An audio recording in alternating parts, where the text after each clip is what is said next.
আজকে তো মামলাটা উঠেছিল। আজকে যেই আবেদনকারী উনি একটি হলফনামা জমা দিয়েছেন, সেই হলফনামায় উনি বলেছেন মামলা করার পর তার ছেলেকে একদল দুষ্কৃতিকারী বাড়ি থেকে জোর করে ডেকে রামনগর 4 নম্বরে নিয়ে যায়। সেখানে গিয়ে তাকে উপর চাপ সৃষ্টি করা হয় মামলা তুলে নেওয়ার জন্য।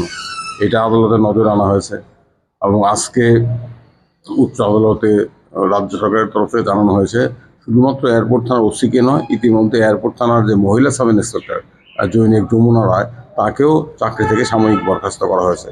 কারণ তার বিরুদ্ধে অভিযোগ আবেদনকারীকে থানায় ডেকে এনে হেনস্থা করা। তো উচ্চ আদালত আবার 5ই আগস্ট এই মামলাটা রেখেছেন। আমরা উচ্চ আদালতে বলেছি থানাগুলো এফআইআর নেয় না, এফআইআর না নেওয়াই হয়েছে থানাগুলোর নিয়ম। এবং প্রত্যেকটা থানার এলাকার মধ্যে একটা সংবিধান বহির্ভূত শক্তি আছে যাদের নির্দেশে থানাগুলো চলে। আদালতও আমাদের বক্তব্য, আদালতও বলেছেন যে কি হচ্ছে, অ্যাডভোকেট জেনারেলকে বলেছেন, রাজ্যের অ্যাডভোকেট জেনারেলকে কি হচ্ছে। এটা শুধুমাত্র একটা ঘটনা নয়, এর আগে আমরা পূর্ব আগরতলা থানার ক্ষেত্রে আদালতের নজরে এসেছে, আজকে এয়ারপোর্ট থানার ক্ষেত্রে এই ঘটনা ঘটলো। আমাদের বক্তব্য আদালতের কাছে এটা বিচ্ছিন্ন ঘটনা নয়, সারা রাজ্যেই থানাগুলো এফআইআর না নেওয়াটাই তাদের তারা নিয়মে পরিণত করেছে। নিচেদিত মহিলাকে এখন মানে ওনার বাড়িতে পুলিশ পহরা বসানো হয়েছে। উনি আপাতত বাড়িতে নিরাপদে আছেন। গতকাল রাত্রে থেকে আদালতের নির্দেশে ওনার বাড়িতে পুলিশ পহরা বসেছে।